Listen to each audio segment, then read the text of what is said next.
What's up, everybody? Welcome back to another Meldrick Moment Extendo edition live. Well, you know, this episode 274. You seen it up there and whatever. I'm your host.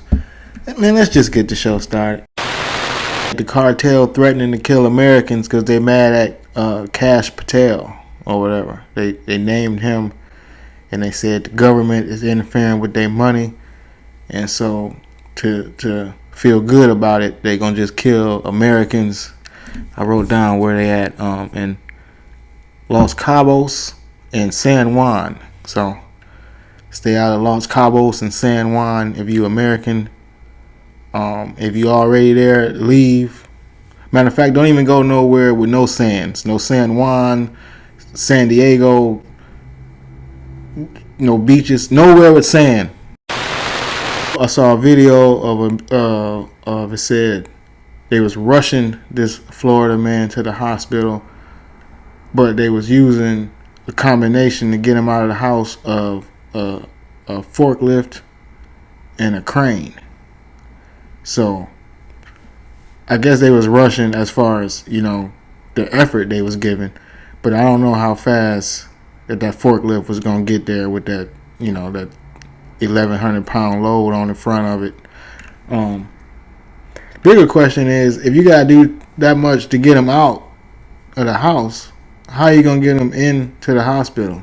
But I guess they'll cross that bridge when they get to it, if they can cross that bridge. I saw a video of a handicapped. Is that the right disabled American?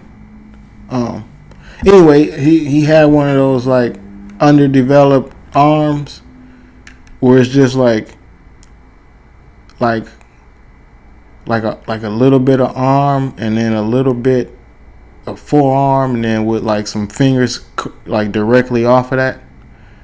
Like you see that. So it's like a common deformity. Anyway, that was his handicap, and they let him in the gang, man, because gangs are all inclusive. So they don't. You know, I done seen wheelchair people in gangs before they got shot. So they let everybody in. But unfortunately, this guy got killed, and it's kind of a mystery because, you know, he in a gang, and so they don't know who did it. And so many ops, but also it could be his own gang, because I saw this guy doing his gang signs, and like I said, he didn't have like a whole hand. So I'm amazed he ain't got shot. So they saying this government shutdown might go on longer than they expect, and I don't know. There's a lot of reasons and all this shit that, you know, I don't even have nothing to do with. But I do know they saying some of these airport employees and other employees, they not gonna get paid. So like, as an employee, I know that's some bullshit. You expect me to get up at the same time and punch in and then come to work and then do everything I do on a regular day, but then I'm just not gonna get paid, and then like just keep doing that? First of all, I'm gonna use all my sick time, PTO, bereavement, what other kind of time you get? Parental. Okay, I'll tell you what. I'll come.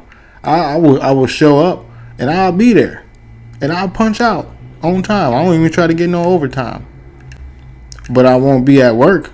I'll be there, but I won't be at work. Trust me that. It's an AI company working on, you know, some type of translation ability with our animals, our pets. I imagine just the dogs and the cats, because you can already talk to a bird, and that's not as interesting as it sounds. So I imagine a dog or a cat will have a little bit, you know, more to talk about. But I'm not surprised. Usually anything you can see in the movie, any type of technology they have on movies, that, you know, sooner or later, you know, is going to be available in real life. Like, I remember the first time I saw the touchscreen computers on Minority Report, and I was like, oh man, they got computers that you can just touch the screen, and here we are. Even before that, FaceTime. That's the Jetsons. That's the Jetsons in real life. So that anything you see on TV is eventually gonna come. But you know they was gonna find a way to talk to these dogs. You knew they was gonna find a way to talk to these. I'm surprised they're not already talking to these dogs. Well, some people are. One of the most famous bank robbers ever just died, and I should have wrote down his name. But anyway, he famous because he the guy who invented the term Stockholm syndrome, or they named it after him. He didn't invent it, he didn't say, "I'm gonna give y'all Stockholm syndrome." No, but it happened because of his robbery of the Stockholm bank or whatever. Anyway, so he died. He finally died, and he died in jail.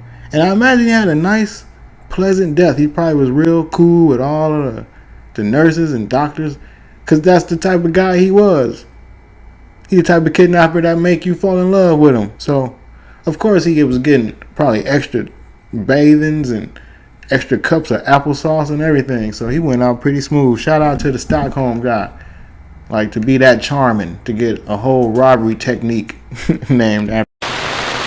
So a lady got shot by another lady, or a girl, because she was holding the door open for her and she didn't say thank you. That's how I knew it was a girl. On the news they said a lady, but that's girl age.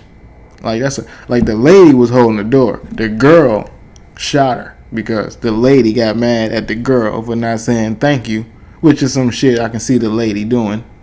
And then I can see the girl getting mad. Should nobody get shot over that, but it is Texas, and they just do have their guns in their hand all the time. So anybody gets shot in Texas is kind of, not a surprise.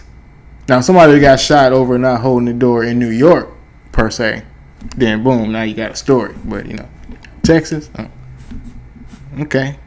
People get shot like several times a day in Texas. That ain't no news. The news is, do that kind of shit from the kindness of your heart. Don't expect nobody to reward you for doing something nice. You're supposed to just hold the door because you want to hold the door. So that's the lesson. Just do shit because you're supposed to do it, not because you expect something in return, unless you expect a bullet. Do unto others unless getting done unto is shot. They say ChatGPT is ruining relationships and marriages because like people are going to the ChatGPT to work out their problems and ask for advice. Shit that you're supposed to talk to your actual spouse about, they using the computer, which I get it, man. I get it, because that's what they want. That's what big tech wants you to do. They want you to fall in love with your computer, so you won't think $30,000 is too much to have sex with one of these robots in 10 years or 2. But pretty soon, y'all seen the videos. They working on it. You ain't seen no ugly robot yet. All right, then. And they can carry to a term that you can get them pregnant.